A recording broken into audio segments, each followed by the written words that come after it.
Boa tarde a todos. Boa tarde também aos amigos que nos acompanham pelas redes sociais. Que a paz do nosso irmão maior Jesus possa estar conosco nessa tarde e que ele possa nos inspirar para que nós tenhamos um estudo bem proveitoso e possamos colher um pouco mais da doutrina espírita juntos.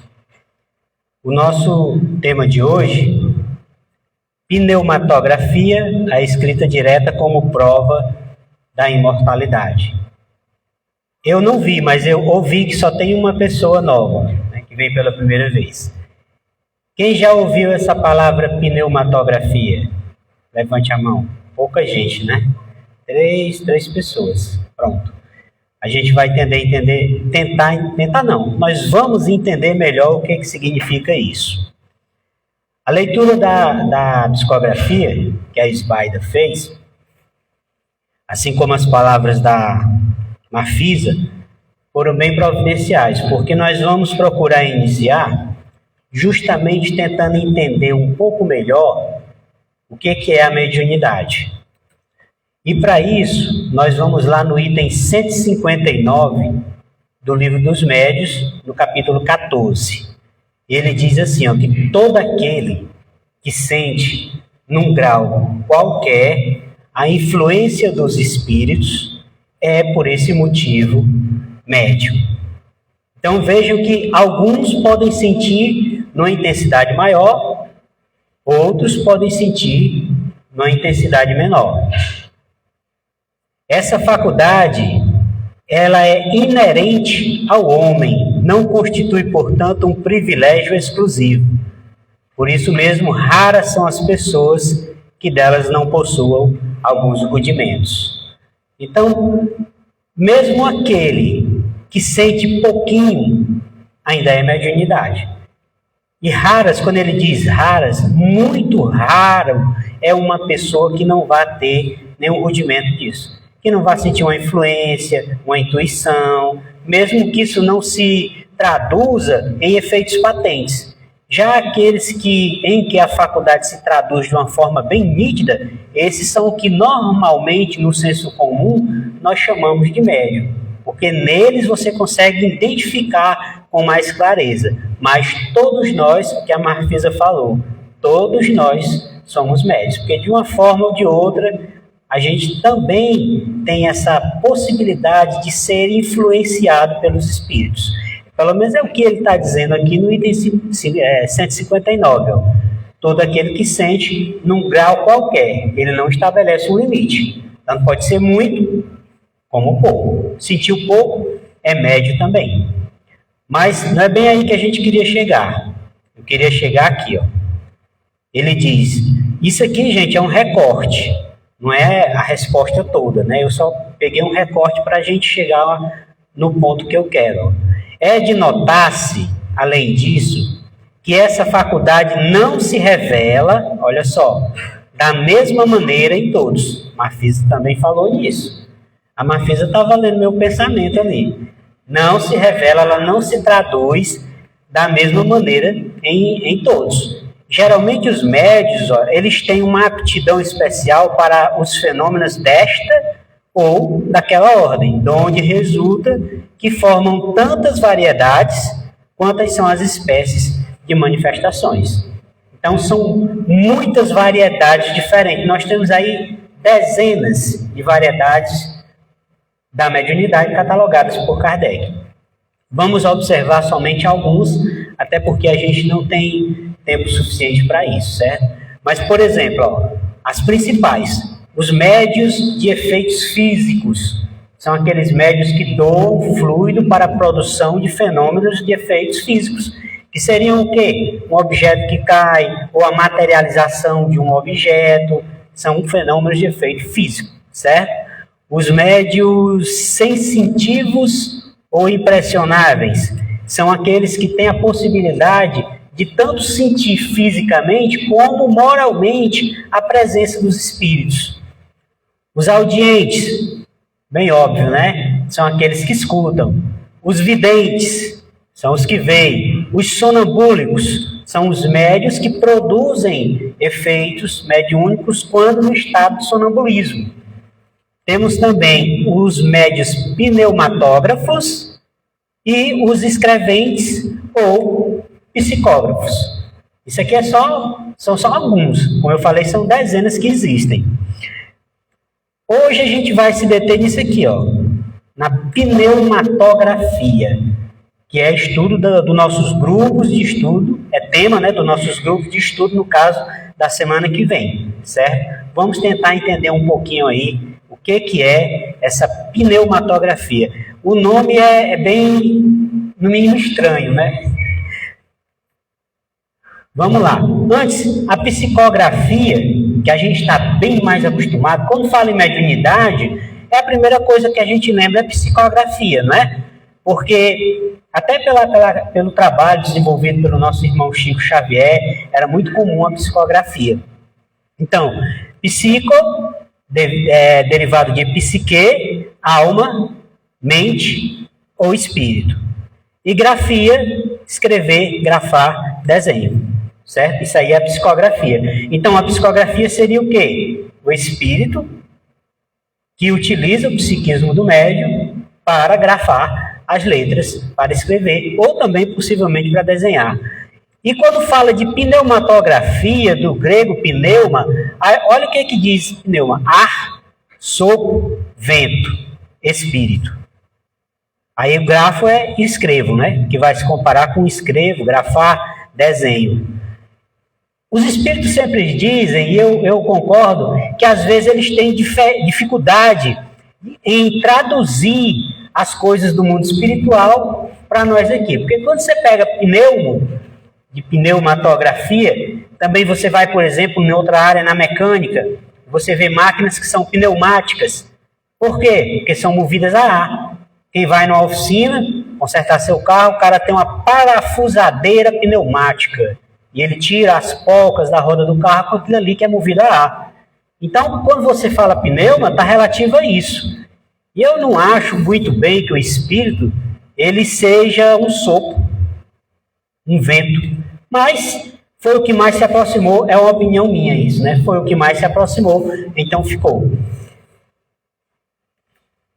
Então, o que é a pneumatografia ou a escrita direta? Aqui é Livro dos Médios, capítulo 12, item 146. Aí ele vai dizer, ó, que a pneumatografia é a escrita produzida diretamente pelo espírito, sem intermediário algum, diferente da psicografia. Por esta, a psicografia ser a transmissão do pensamento do espírito mediante a escrita feita com a mão do médium. Vamos separar bem aqui. Psicografia, o que eu tenho? O médium, o espírito, o médium, a mão do médium, que é a ferramenta, escrevendo, a caneta ou o lápis, correto? Pneumatografia, o que eu tenho? O espírito e o papel. Só isso. Ficou claro? Deu para entender, gente? Quando eu falo na psicografia, o espírito ele está transmitindo para o papel o seu pensamento através do psiquismo do médium, que utiliza a mão, a caneta ou o lápis para passar para o papel. Quando eu falo da pneumatografia, não tem o médium e nem o lápis. Se nós fôssemos realizar aqui uma experiência de pneumatografia, como é que a gente poderia fazer? Só para clarear mais. A gente poderia, na literatura, a gente vê muito falar numa caixinha. Uma caixinha aqui, né, com uma fechadura, um cadeado. Eu vou pegar mais pesado. Um cofre aqui de chumbo, certo? Com um segredo. Aí eu para não pegar uma folha de papel minha, eu peço a vocês, tragam aí uma folha de papel. E a gente pega o papel em branco, mostra para todo mundo, põe dentro do cofre, fecha. Daí, daqui a alguns minutos, quando você abre o cofre, tem lá uma mensagem grafada que você não sabe de onde veio nem como foi parar lá. Isso é a pneumatografia. É a mensagem escrita diretamente pelos espíritos, sem a intervenção do médium no papel. Pode ser grafado textos, às vezes só palavras, mas desenhos também. Pode ser grafado no papel, pode ser gravado numa parede, pode ser grafado em várias superfícies. Existem vários casos diferentes, não necessariamente só no papel. Ficou clara a diferença entre um e outro? Então vamos em frente. Vamos chegar lá. Então, quando isso começou a se popularizar, porque assim, sempre existiu, certo? Ó, as leis naturais, elas não mudam. O que ocorre hoje, sempre ocorreu. Então, o que é lei de Deus é eterna. Nós é que vamos nos modificando. Se existe hoje a possibilidade do espírito produzir uma pneumatografia, antigamente tinha também. Só que isso se popularizou mais ou menos na época da codificação, no século XIX, como a gente vai ver mais à frente. Estou só dando uma pincelada. E quando isso começou a se popularizar, o que era natural, teve muita fraude. O próprio Kardec, ele admite no Livro dos Médiuns a existência desses embustes. E ele fala, lá no Livro dos Médiuns, da existência dessas tintas, tintas simpáticas, que era um tipo de tinta em que o indivíduo, ele grafa lá no papel, ele escreve, e na hora que ele escreve, não aparece a cor, não aparece a tinta. Com o tempo, ela vai ficando visível. Então, eu poderia muito bem pegar um papel desses aqui, colocar na caixinha ou no cofre, daqui a pouco aparecia o que eu tinha escrito, não tem nada de fenômeno espiritual, de fenômeno de efeito físico, não tem nada disso. Kardec não descartou essa possibilidade. No entanto, ele vai e diz aqui, a existência de vinho falsificado não prova que não exista vinho puro. Porque quando você vai pesquisar, você encontra falando sobre muita fraude. Mas isso não significa que o fenômeno era falso, porque existiam charlatões. Então, através dos estudos, você vai perceber que realmente aconteceram esses casos de pneumatografia. Para que a gente entenda melhor, aí o Kardec diz o seguinte, olha, para você entender os fenômenos espíritas, é necessário entender a teoria.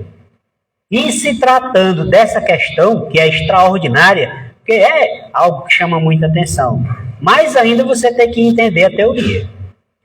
Para entender a teoria, tem que estudar. Então, tudo que eu estou trazendo é recorte, porque senão ia longe demais. Mas vamos ver aqui, eu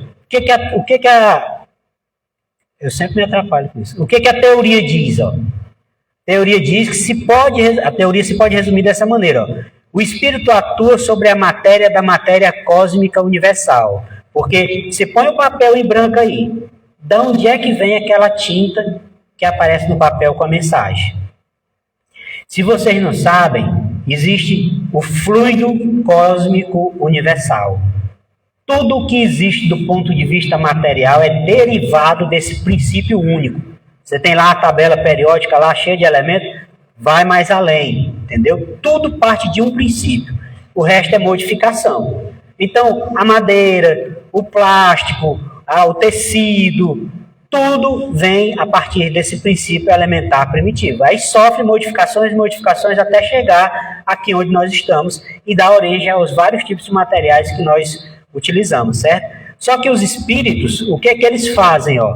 Eles atuam sobre a matéria da matéria cósmica universal, lá no fluido universal.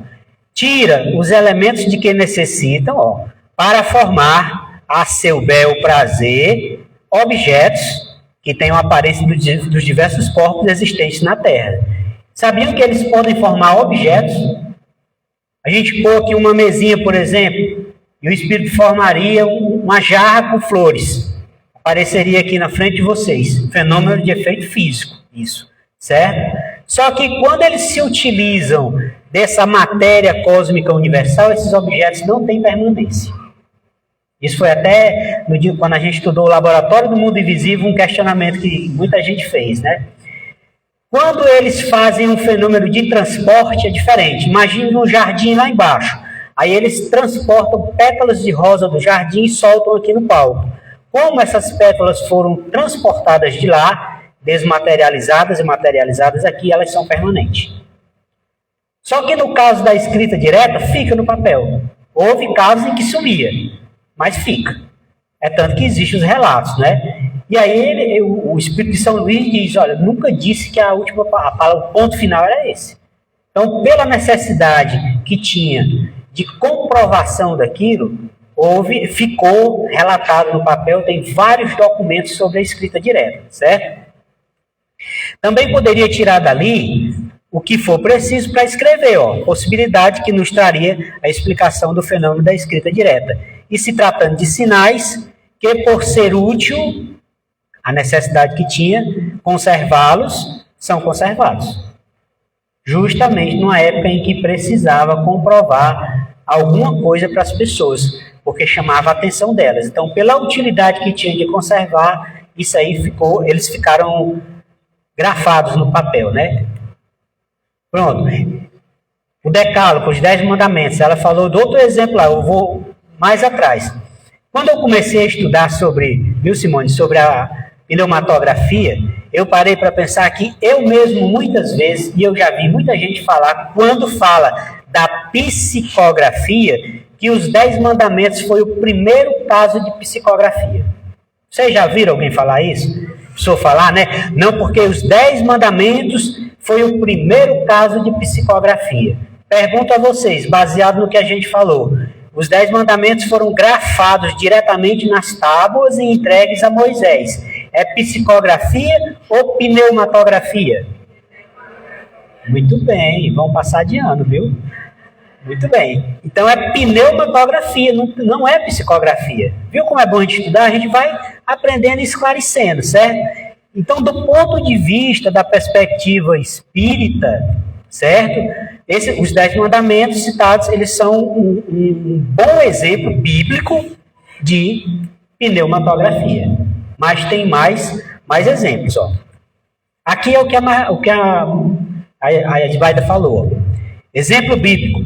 Festim de Baltazar. As 3 palavras célebres na parede. Sabe onde é que está isso aqui, gente? Velho Testamento. Daniel capítulo 5, certo? Tem uma ilustração aí. O que acontece? Primeiro vamos nos situar. Nabucodonosor, ele sitiou a cidade de Jerusalém, se não me engano, no 6º século, e tomou o templo de Jerusalém, dos judeus. Saqueou, destruiu o templo de Salomão, né? E levou vários judeus em cativeiro para a Babilônia, no período que ficou conhecido como cativeiro da Babilônia, certo?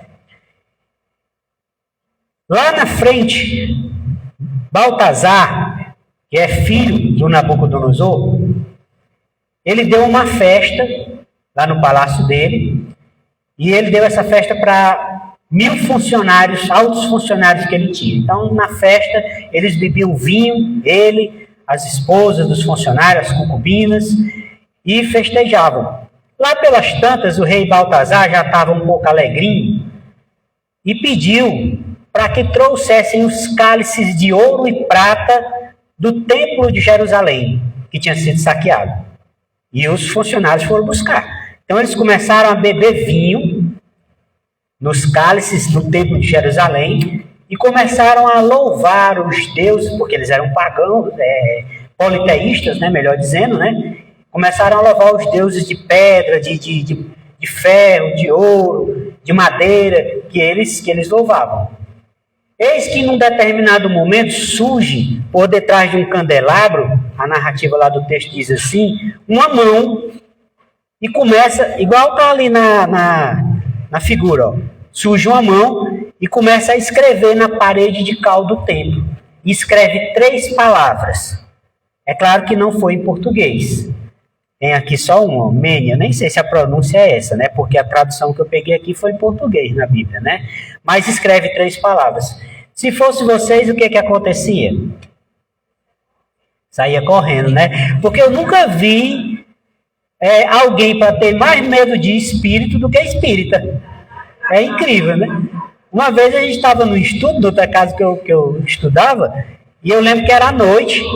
Aí o rapaz entrou com uma máquina de solda para consertar o portão lá atrás, e ele passou assim por fora e ninguém viu. Rapaz, quando ele ligou essa máquina, que a luz acabou, disjuntor caiu, correu todo mundo, não ficou quase ninguém. Aí, pelo amor de Deus, foi embora. E o espírito, ele tem muito medo do espírito, eu não sei porquê, não deveria. Mas, enfim, voltando aqui para o nosso assunto, o rei Baltazar, ele embargou a voz, a sua espinha dorsal se desconjuntou. O texto diz que os seus joelhos tremeram tanto que batiam um no outro, e ele se desesperou. E gritou desesperadamente, chamou os astrólogos, os intérpretes que ele tinha lá no palácio, para decifrar o que eram aquelas 3 palavras, e ninguém conseguiu decifrar. Então, a esposa dele, vendo os gritos, entrou na sala de festim e disse para ele: tem uma pessoa que consegue decifrar, que é o profeta Daniel. Então, eles pegaram lá o Daniel, está lá no livro de Daniel 5, isso, o texto é grande, a gente está resumindo aqui. E como eu disse, obviamente nem existia língua portuguesa, né? Pelo menos nessa imagem aqui, mas na Bíblia tem assim. Mas eu peguei a tradução, as 3 palavras são essa aqui, ó: contado, pesado, dividido. E o Daniel traduziu: Deus contou os dias do seu reinado e já marcou o limite, porque ele profanou as taças do templo de Jerusalém, né? Pesado, Deus pesou você na balança e faltou peso. Dividido, o seu reino será dividido e entregue aos medos e persas. Narra a história bíblica, está lá no Velho Testamento, que na mesma noite Baltazar desencarnou. Queria fazer um destaque aqui para vocês. Outro exemplo de pneumatografia na Bíblia. E olha, antes de Cristo, gente, olha como isso é. Antes de Cristo.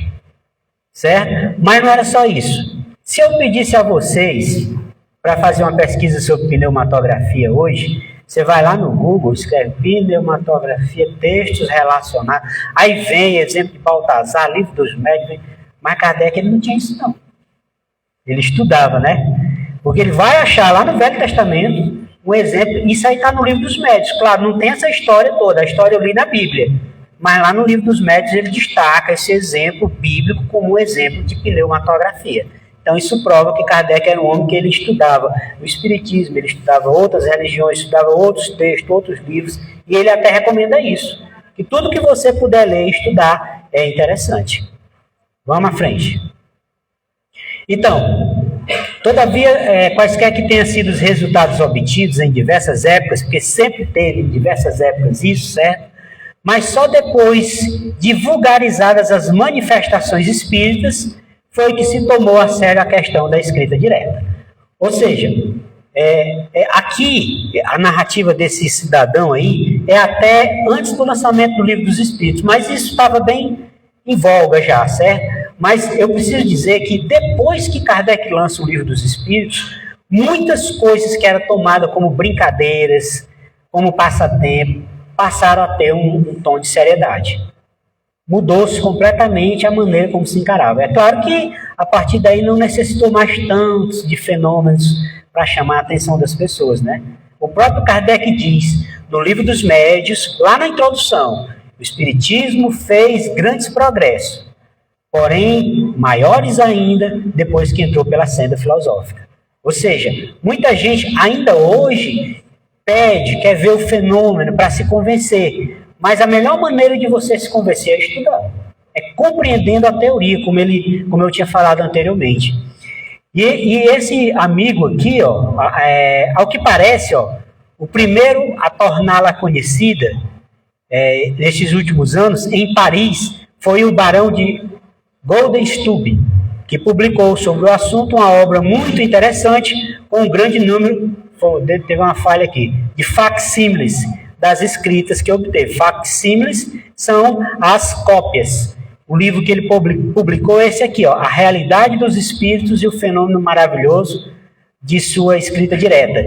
E nesse livro ele traz várias cópias das experiências que ele fazia com a escrita. E aí ele narra aqui, ó, que no dia 1º de agosto de 1856, ele que conhecia o fenômeno do Decálogo, ele que conhecia o fenômeno de Baltazar também, teve a curiosidade de saber, será se os espíritos podem escrever diretamente no papel? Então o que ele fez? Ele pegou uma caixinha, colocou lá na casa dele, pegou uma folha de papel em branco, pôs na caixinha, fechou, trancou a chave e ficou com a chave com ele e não falou nada para ninguém. E aí ele passou 12 dias esperando. E nada, não acontecia nada. Foi persistente ele, né?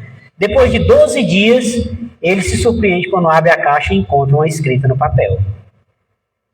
Nesse mesmo dia, no 13º do mesmo ano, ele repete a experiência por mais 10 vezes. Ele coloca a cada meia hora um novo papel e vinha outra mensagem. Aí ele tira outro papel, outra escrita.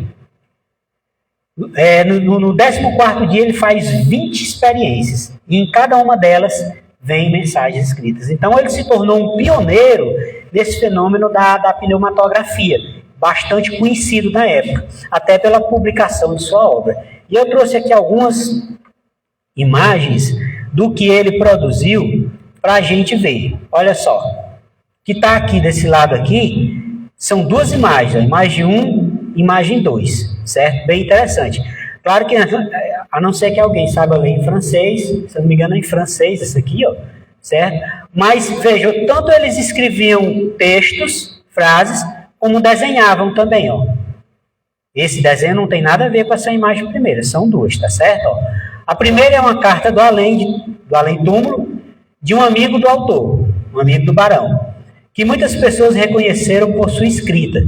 Essa carta foi traçada em francês, ó, em 1º de fevereiro de 1857, no dia do lançamento do Livro dos Espíritos, no ano, né, do lançamento do Livro dos Espíritos, por volta de 2 anos após a morte do falecido. Isso foi na casa do autor, na casa do barão. 2 anos já havia que a pessoa tinha desencarnado e fez essa carta por via de pneumatografia, certo? A segunda imagem, que é essa aqui, que eu não consegui distinguir bem o que é, ó, mas a gente vê que é um desenho, né?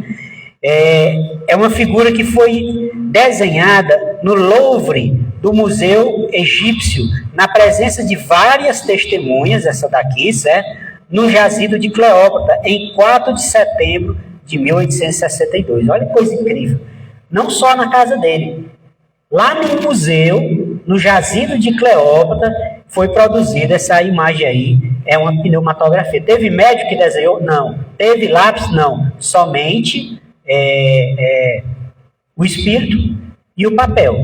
Se você for procurar na literatura, você vai achar muita gente falando da escrita com ardósia.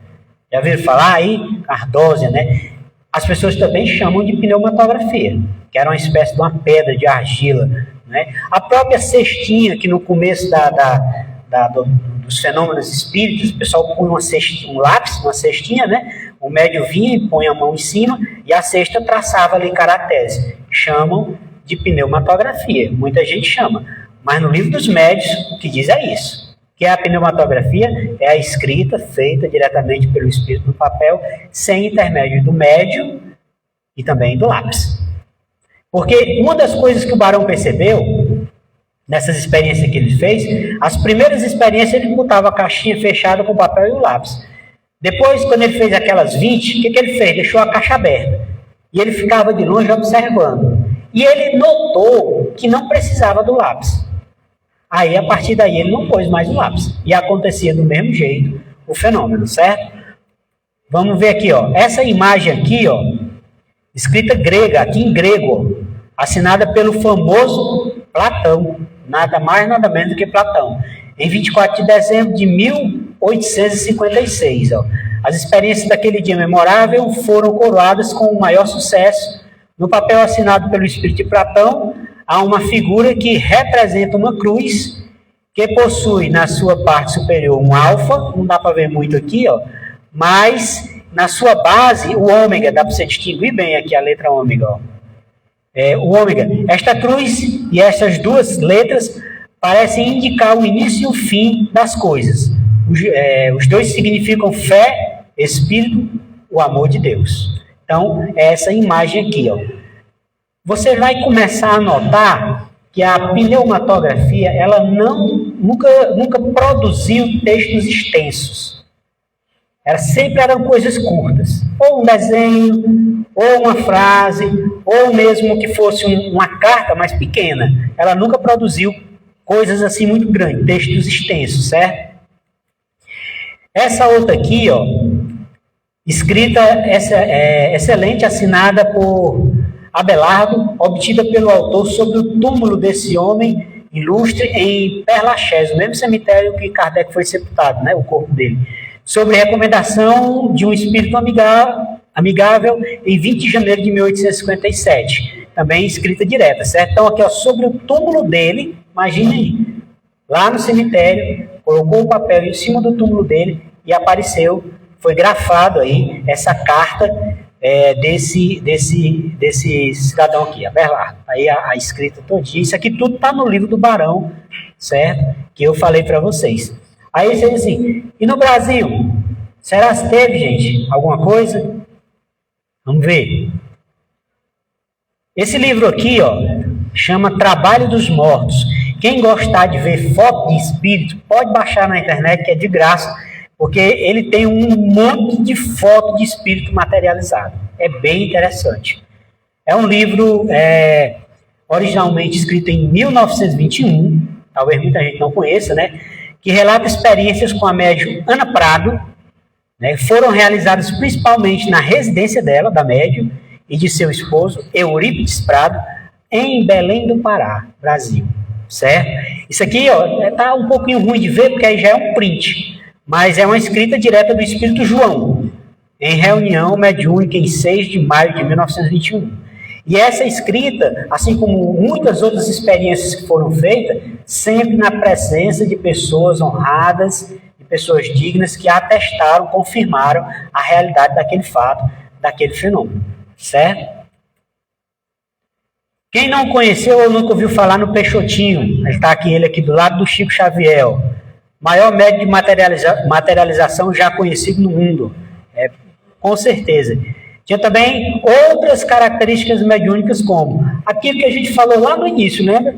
São vários tipos de mediunidade, né? Aí um vê, o outro fala, o outro escreve, mas tem médium que acumula mais de uma. O próprio Chico, ele acumulava mais de uma faculdade mediúnica. O Peixotinho também. Dentre as faculdades mediúnicas do Peixotinho, uma delas era a pneumatografia. Existem relatos de pessoas que trabalharam com ele, de que colocavam o papel lá na hora da reunião e depois aparecia as cartas escritas, trechos, frases sobre o papel. Interessante que para acontecer uma pneumatografia, vejam bem, o médium, ele não precisa estar em transe mediúnico, como a gente vê às vezes, né? Ele não precisa estar nem aqui, ele pode estar nas redondezas aqui, ó, involuntariamente, sem nem ter consciência, ele doa o fluido, o espírito vai, pega aquele material, compõe, vem aqui, deposita e faz. Então, é diferente, né? O médium de efeito físico, nesse caso, ele se limita a isso, a fazer a doação de energia para aquilo. É tanto que há o questionamento, é um fenômeno inteligente ou não? Porque você pode receber uma pneumatografia que vem um conteúdo edificante, mas qual a participação do médium naquilo ali? Só doação de fluidos. Então é um transporte. O espírito pega aquela matéria, transporta e coloca no papel. É um fenômeno de efeito físico, na verdade, né? E aí tem esse relato, o médium Peixotinho, ele produzia essa escrita direta, certo? Ou a pneumatografia. E o espírito irmã Sheila escreveu uma mensagem espetacular, que só pode ser lida no espelho ou no lado inverso. A mensagem, depois de escrita, ela era escrita ao contrário. Então, se só lia, se colocasse a mensagem de frente para o espelho. Ou então, se colocasse o papel na luz, né, para ler pelo lado inverso. Isso aí foi uma pneumatografia. E relatam outro também, que foi escrita 2 mensagens em japonês clássico, em um dialeto popular, e tinha uma professora de japonês na reunião que teve dificuldade em traduzir essa mensagem, certo? Então, o Peixotinho também era outro aqui no Brasil que produzia esse tipo de fenômeno, certo? Considerando a escrita direta do ponto de vista das vantagens que possam oferecer, diremos que até o presente sua principal utilidade ha consistido na comprovação material de um fato sério. Então, por que hoje a gente não vê? Você não tem muita notícia assim, de que está acontecendo de escrita direta por aí, ou pneumatografia, né? Mas teve uma razão de ser naquela época. Teve uma razão de ser. Que é justamente comprovar esse fato muito sério. Esses fenômenos que a gente narrou, eles ajudaram no momento do nascimento, do surgimento da doutrina espírita. Eu acho interessante que Kardec, quando a Simone me passou o tema, eu fiquei pensando assim, rapaz, o que eu vou achar para falar sobre isso? Aí depois eu me assustei, porque a quantidade de informação que você acha relativa àquela época é muito grande. Na Revista Espírita de 59, em agosto de 59, Kardec fala, e vários outros livros, no Invisível, Leon Denis fala, muita gente fala, você não acha nada muito relativo a hoje, e nem tipo na Idade Média, né? Porque a Idade Média ela foi cheia de fenômenos também, mas ficou muita coisa abafada pelas fogueiras, pelo medo, não é? Quem ia fazer algo assim, já tinha medo de ser queimado na fogueira. Então, ocorreu, mas ficou abafado. Mas você acha muita coisa relativa ao século XIX falando sobre isso, certo? E o principal objetivo era justamente provar isso aqui, ó, a intervenção de um poder oculto, que nesse fenômeno tem mais um meio de se manifestar. Além dos outros meios que a gente falou, tinha mais esse meio de se manifestar. Mas ainda, se não prestaram as dissertações seguidas e rápidas, como permite a psicografia ou a escrita pela mão do médium. Então, se nós fôssemos realizar essa mesma atividade que o nosso irmão Newton realiza aqui hoje, e utilizando para isso a pneumatografia, é inviável. Você não ia receber uma carta com 4, 5 folhas, não é tão fácil, não. Eu não lembro se qual o livro de André Luiz que fala do trabalho que dá para os espíritos fazerem esses fenômenos de efeito físico. Não é uma coisa simples, não, gente. Não é fácil, não. É trabalhoso. Então, foi feito todo esse trabalho naquela época justamente para motivar as pessoas a chamar a atenção delas para que elas fossem mergulhar depois no conhecimento da doutrina. Mas, do ponto de vista da produção mediúnica, no sentido de trazer o consolo, a psicografia ela é muito mais viável do que a escrita direta. E eu fiz questão de trazer aqui compartilhar com vocês um trecho desse livro, de Jesus para os que sofrem, que não é de escrita direta. Ele é de psicografia. Para a gente ver a maravilha que é a psicografia nas nossas vidas. A história diz o seguinte, ó.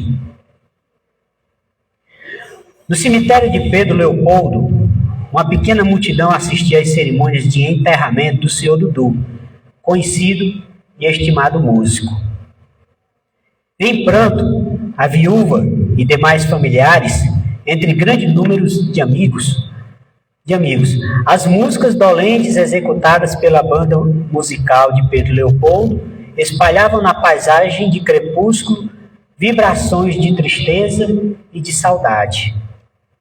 Ao longe, o sino da igreja ecoava melancólicamente seus lamentos. Um ambiente de dor se fizera no vasto recinto da necrópolis. Os companheiros daquele que partira ainda faziam vibrar naquele entardecer os sons lamentosos de seus instrumentos, traduzindo a saudade da corporação musical e dos amigos que ficavam. Chico Xavier, amigo da família, em lágrimas, também ali estava. Terminado os ofícios fúnebres, foi então que um sacerdote aproximou-se do médium e indagou respeitoso: é você, Chico Xavier, o que recebe mensagens do além? Sim, respondeu humilde e acanhado o jovem medianeiro naquela época, no início do seu abençoado ministério. O sacerdote diz, então, de chofre, embora com caráter de desafio: Gostaria que você recebesse aqui no cemitério uma poesia para mim. Chico explica-lhe, com aquela simplicidade das almas sinceras, a dificuldade da psicografia, assim, de repente, sem preparação. Mas o padre insiste e entrega-lhe o papel e o lápis. Humilde como sempre, encantadoramente humilde, Chico limita-se a acrescentar sem mais resistência. Vamos ver, padre, se Deus nos ajuda. E coloca a folha de papel sobre a laje de um túmulo próximo. Após breve oração silenciosa, Chico começou a escrever. Foi a meiga e sempre caridosa Alta de Souza que veio ao encontro da extrema-petição. Veio escrever a céu aberto. Adeus. É o título do soneto posteriormente incluído no majestoso Parnaso de Além-Túmulo. O sino plange em terna suavidade, no ambiente balsâmico da igreja. Entre as naves do altar, em tudo abeja o perfume dos goivos da saudade. Geme a viuvez, lamenta-se a orfandade, e a alma que regressou do exílio beija a luz que resplandece e que viceja na catedral azul da imensidade. Adeus, terra das minhas desventuras. Adeus, amados meus, diz nas alturas a alma liberta do céu sincrado. Adeus, choram as rosas desfolhadas. Adeus, clamam as vozes desoladas de quem ficou no exílio soluçando. Paz e bem.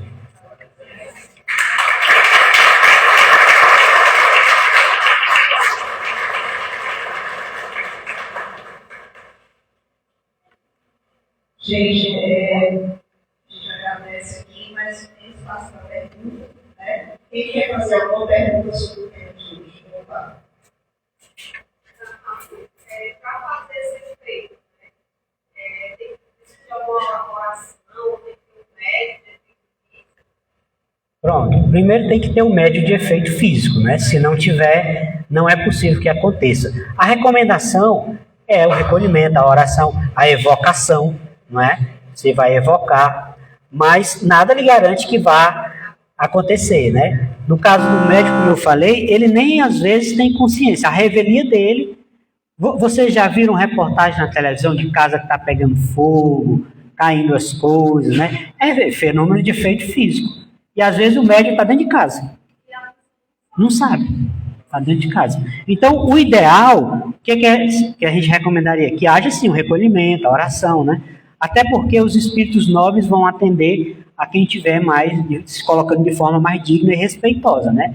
Se é uma mera curiosidade. Agora, eu acho, isso é uma opinião minha, particularmente, que se nós tentássemos fazer, eu acho que raramente a gente ia obter. Porque para acontecer um fenômeno desse, tem que ter um sentido, um motivo, um objetivo, e esse tem que ser um objetivo muito nobre, não por curiosidade, para comprovar, né? Felizes aqueles que creem sem ver, já dizia Jesus. No mundo que a gente está hoje, com toda essa gama de informação que o Espiritismo nos oferece aqui, a gente tem que estudar mesmo e tentar compreender. Mas é possível. Alguém quer fazer uma pergunta? O tema foi bem desafiador, né? E ao mesmo tempo, assim, para a gente que permaneceu aqui, esse tempo aqui estudando, né? O fruto do estudo que o Cleiton se debruçou. Faz realmente muitas reflexões para a gente, e ao mesmo tempo a gente para e reflete também o porquê cada coisa acontecendo num tempo determinado. Né? Porque se a gente lembra que Jesus disse, né, eu vou, mas eu vos enviarei um Consolador que há de vir falar sobre todas as coisas.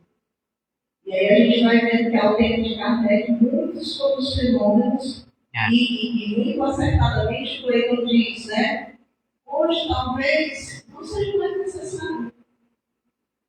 a gente tem tantas outras formas de acreditar na espiritualidade, mas naquela época provavelmente era muito necessária. Mas se a gente observar que o fenômeno ele não convence, olha o que aconteceu com Jesus. Para que mais fenômenos excepcionais do que tudo que ele fez? E olha o que aconteceu com ele. E assim hoje ainda, né? O problema é que a gente ainda está assim, Senhor, me dá um sinal. A gente quer o sinal para poder... Mas é muito mais efetivo quando a pessoa se debruça sobre a doutrina espírita e mergulha, porque muitas pessoas estão na superficialidade da doutrina. Gente, eu vejo pessoas que estão há 30, 40, 50 anos dentro de uma casa espírita estudando. E elas têm os mesmos erros cíclicos de 20, 30, 40, 50 anos atrás. Mas é porque está só boiando. Não mergulha na doutrina. Entendeu? Aí uma pessoa vai, começa a estudar, participar dos grupos, 6 meses, 1 ano, e desperta. Então, é independente de nível acadêmico, tá? Não tem nada com isso. É o ser, é uma questão do ser. E hoje o que a gente tem que fazer é isso. É se debruçar, compreender, para que a gente possa melhor aproveitar essa doutrina consoladora que nos foi enviada. É isso, eu vou só desligar aqui, para a gente passar uma vez para vocês. Obrigada, Rodrigo. Eu que agradeço.